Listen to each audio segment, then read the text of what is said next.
coming down to see us today. He and I have known each other since we were elected. Mark's an ex-territorial officer with the Royal Anglians, and therefore has sort of local connections, if you like.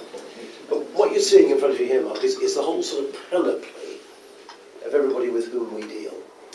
The Newark Advertiser has been hugely supportive to us, and this is what we call the drop-in centre, where the individuals that you see before you who have clear physical injuries, they're only sort of part of the problem. The drop-in centre provides us with a weekly basis where, with principally Sue, Andy, Karen and others, Karen's not here, she's in herself in the hospital at the moment, where people come in for a chat. People like St. for instance, whose brother was killed 2007. Is she the sort of person that the Newark Patriotic Fund should be helping? Absolutely she is. Absolutely. It's not just about guys that have had their legs and their arms blown off. Of course it's about them. But it's about their families, it's about their sisters, it's about people who their dads are voluntary psychiatric nurses, and everybody else inside this room are financiers, the guys that raise money for us, help in every way, just mums with sons serving at the moment. Everybody has a connection here.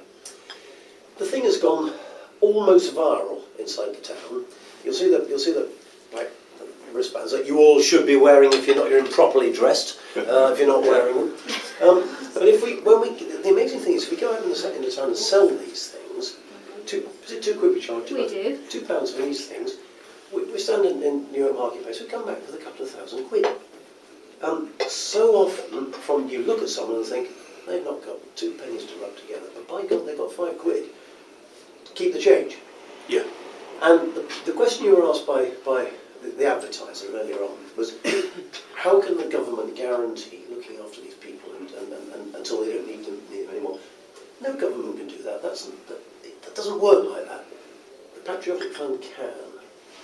And we're absolutely committed, not just to making sure that the immediate problem is overcome and that the new wheelchair is sorted out or the holiday is bought or whatever, but to finding these guys employment when they come out.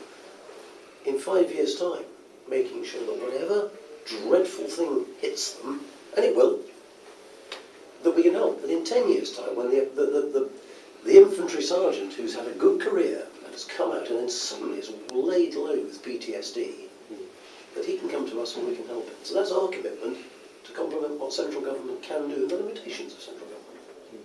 We're jolly pleased with it. It works well. Over to you. Well, thank you so much. Ladies and gentlemen, thank you for allowing me to come and join you this afternoon to learn about what you do. As some of you may know, Royal Anglians and Worcestershire and Sherwood Foresters refer to each other traditionally as cousin. We are cousin regiments. So cousin, thank you very much for having me here this afternoon.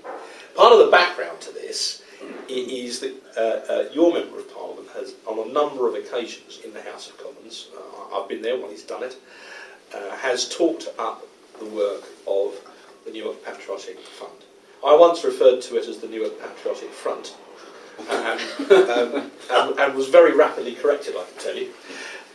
But actually, we were having a chat about it on one occasion at the end of the debate, and Patrick said, well, if you're ever in the area, as ministers travel around the country, come in and see what we do. And I said, all right, I'll give you my word, if I am, I'll do my best. And that was a bit before Christmas, wasn't it? And then this morning, I was speaking at a conference in Nottingham, organised jointly by the Royal British Legion and Combat Stress, to talk about mainly reserves and healthcare provision for reserves. As you may know, we've got a big push on to grow the reserve forces, and making sure they've got adequate medical support is a big part of that. So I spoke this morning, and then Dan Poulter, who's a Minister of the Department of Health, I liaise with about that. Who's the Minister, ladies and gentlemen, who's just agreed to come and visit Newark Hospital in relation to all the dramas that we're having with the hospital. No, not at all. So Dan and I work very closely together between the MOD and the Department, and the Department of Health. And one of the things we're trying to do is to make sure that the transition between being in the forces when primarily the MOD, the Defence Medical Service, looks after you medically, and leaving the forces and becoming a veteran, when primarily the NHS looks after you. We're trying to make sure that's as seamless as possible, and we don't lose anybody down the cracks between leaving the forces and becoming a veteran. And it's a statistic that many people don't know. I'm keen to promulgate it. Around 1 in 10 adults in this country is a veteran. That's going right back from people who served in the Second World War, through Korea, through national service, the Cold War, the Gulf War, Iraq, Operation Telic, Afghanistan, Operation Herrick, people who served in the reserves. If you add up all those people who served, both men and women, it comes to just under 10% of our entire adult population. And most people, if you stopped them in the street and asked them what percentage were veterans, probably wouldn't think it was anything like that high. So it's quite a responsibility. We have introduced something called the Armed Forces Covenant, which basically has its 2 key principles we've enshrined in law. The first is the principle of no disadvantage. In other words, for people who serve in the armed forces and their families, because you're spot on, Colonel, the families are very important. It's not just about a service man or woman, it's their family too, they're a unit.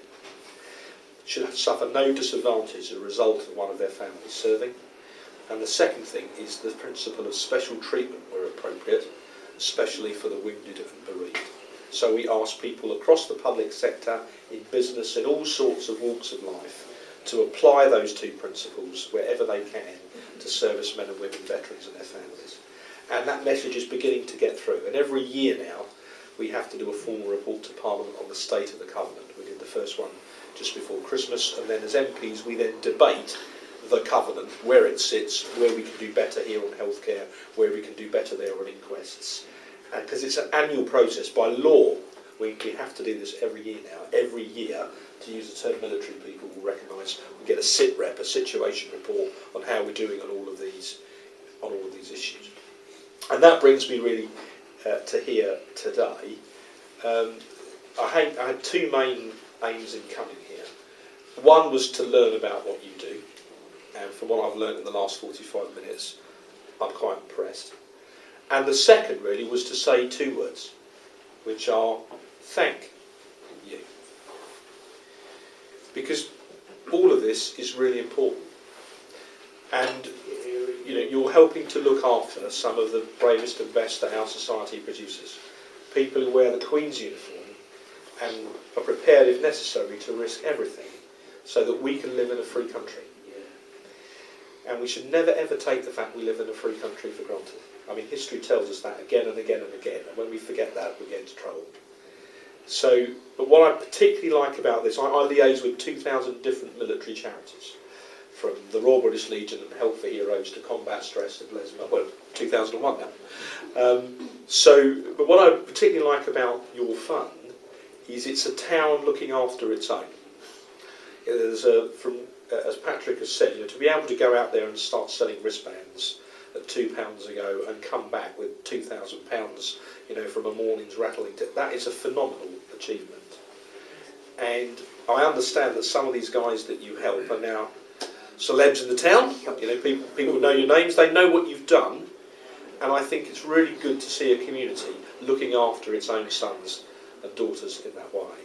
So I do want to say thank you, I do mean it, and I just want you to encourage doing what you're doing. It ain't broken, so it doesn't need to be fixed, but keep at it, and I'll be interested to see if we have more patriotic funds or something like them growing up in other towns around the country. Lots of our local councils have signed what's called a community covenant, which is the local government equivalent of the Armed Forces Covenant. So lots of them are doing something similar to what you do around the country already, but I think what you do here is particularly special. So I would genuinely like to commend you for it, say more power to your elbow, and say congratulations to your MP for having helped to set it up. So we don't normally shake hands, it's a funny tradition, members of Parliament don't normally shake hands, but I think this is worthy of an exception. Well done. Well done.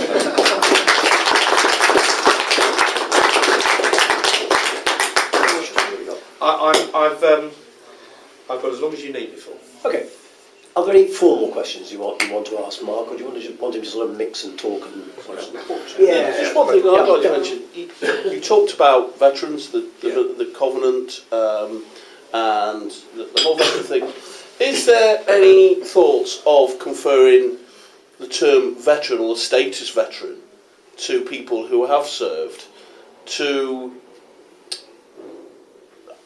highlight to the not just the general public but to the country as a whole that person may have particular or unique needs, and it also comes into, if you're capturing data for whatever purpose, that's going to be helpful as well.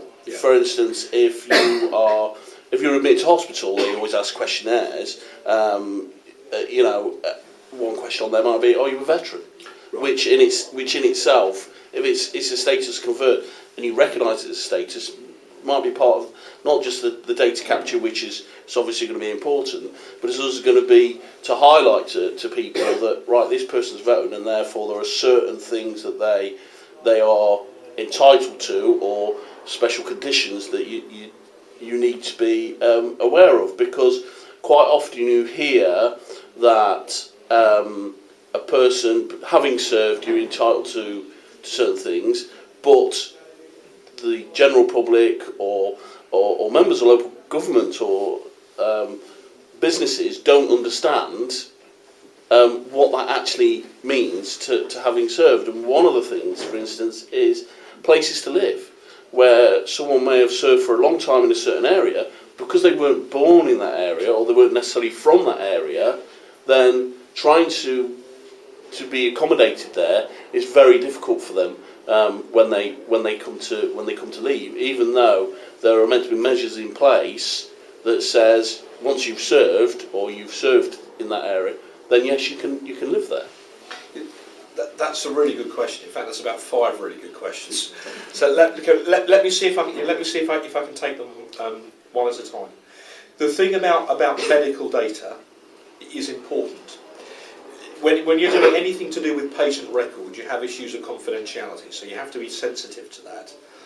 But in general, what we're trying to do, in fact we're in the middle of doing it now, is getting up and running a system whereby if someone leaves the forces and they register with a civilian GP, we pass on from the military medical service to that GP the fact that they have served and that they are now a veteran. So the GP has that information on their database in the GP surgery. And if perhaps, say, a few years later, say that person starts to present some of the symptoms of post-traumatic stress disorder, the GP has gotten the file, this guy's starting to act in an odd way, and they look at the guy served in Iraq. So clearly one of the first questions would be, how do you feel about all of that? Yeah. So that's one thing we do. We've also got a thing called the Veterans Welfare Service now, where we're starting to contact people about a year after they've left the service to say, are you okay? Are you having any issues? Are there things that we can do to help? So this thing about data and passing on that information to the medical profession, we're on top of, and we're starting to make that happen. And all the computerisation in the NHS actually, helps to make that easier. Yeah? So that's the kind of medical bit. Housing, you're quite right. Under the Armed Forces Covenant that I mentioned, and the Community Covenant, which is the local government embodiment of that, what a lot of councils have done now is they've changed their housing policy. Because you're correct, often if you moved into an area and you applied for local authority housing or housing from a housing association, you had to prove a local connection. But maybe you came from that town, but if you'd been deployed around the world for 20 years, the council would have said, sorry, that's too long. Now, if you're a serviceman moving into an area, most councils, will now accept that as an automatic local connection. Because they know if you've served in the forces, you will have moved around a lot. Yes?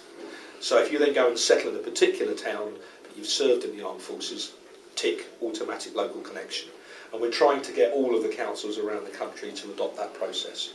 We're also trying to get all the councils to appoint what we call an armed forces champion. Some people call it a veterans champion. It's pretty much the same idea, and that is having a senior counsellor or a senior officer in the council who there specifically to champion armed forces and veterans issues. In Basildon Council back in Essex, it's actually the leader of the council. Yeah? So you've got someone at senior level in the council constantly saying, well, what about armed forces? How do the veterans play into that? If we're going to change this rule, how does that affect people who've served in uniform? So another example where people move from one unit to another, if they've got kids, you used to have this catch-22 situation that if you moved, say, from one garrison to another and you wanted to get your kids into a decent school, you had to wait often until you moved into the area to apply for a school place, because the council had a policy, if you weren't a resident, you couldn't apply. So if you moved, say you moved around Christmas after the school year had begun in September, by the time you turned up, a lot were then allowed to fill in the application form with a local address. A lot of the school places had gone. So you were scrabbling around to get your kids into a school. Now, Oxfordshire started this, and the Department of Education recommend it as best practice. Local authorities will take a letter from your unit to say Corporal Bloggs is going to move into your area in 3 months' time as sufficient. And you can then fill in the form and apply for the school place so you don't lose out. Do you see what I mean? Yeah, it does sound like people are adopting good practice with respect to the military in these areas, Well, yeah. and they are specifically looking at them. And this, like I say, this is where they point overarching veteran status, where other people might, or other councils, for instance, might have different priorities at what they look at. Yeah. You need to give them a focal point. Well, and the focal point would be this. That's what the Armed Forces Covenant is about.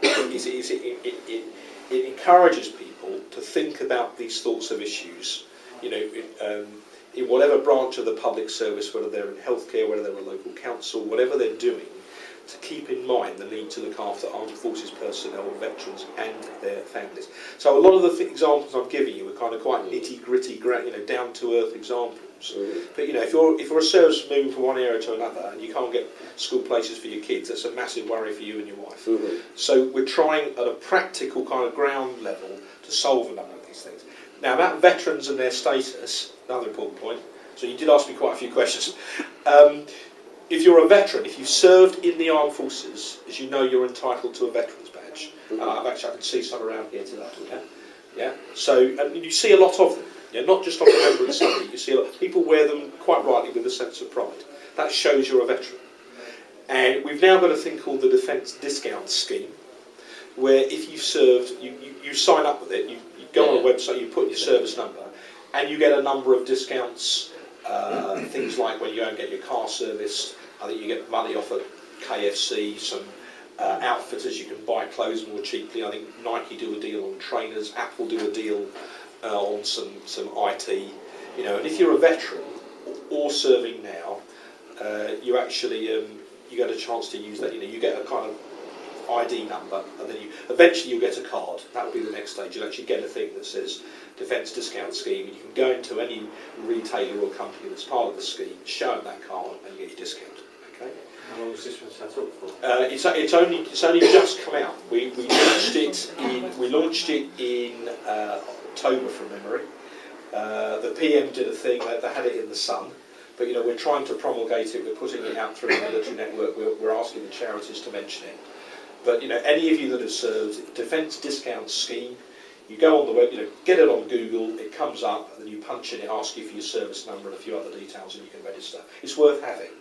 And we're trying to encourage more companies to sign up for the scheme and to offer more discounts. Some other countries have a veteran's ID card, which, and that card specifically says veteran on it. And we're looking at whether or not it makes sense for us to do that too. Okay, the idea is you'd have something that looks like a Mod 90, yeah, but that would say veteran on it. The Yanks, I think, have something like that. So we're looking at whether or not the next stage would be to go on to that. But there'd be a cost associated with that, and you'd have to have all the administration to go with it. So if we were to do it, how practically would we make all of that work? So that's another thing that we're thinking about, but we haven't taken a firm decision on that yet. Okay, so, and the last thing is working with the Department of Health to make sure that as people leave the forces and become a veteran, the NHS can cope with that. Not just the example I was giving you earlier, maybe about PTSD, but their general healthcare needs in life. As they transition out to the NHS is ready to receive them. So you will know this, but there was a chap called Dr. Andrew Murison, who's an MP, he's now a fellow MOD minister. He wrote a report saying that to deal with prosthetics and people who've been injured, we need 5 specialist centres around the country run by the NHS to deal with veterans. And they're very close to announcing where those 5 centres are going to be, and the government's put aside £15 million recently to fund it. Okay, so you know we haven't got it all dead right, but I hope I managed. It's a long answer, but I hope I managed to persuade you that we take it pretty seriously. And if I don't, people like this, yank me by the collar. Right? Patrick's very, very good at keeping on top of these issues in the House of Commons. I can promise you. Come on, chat to some of our members. But thank you very much indeed. It's all right. Thank you. Really, really helpful. And,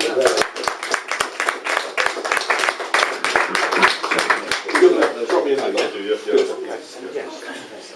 You know what you're talking about.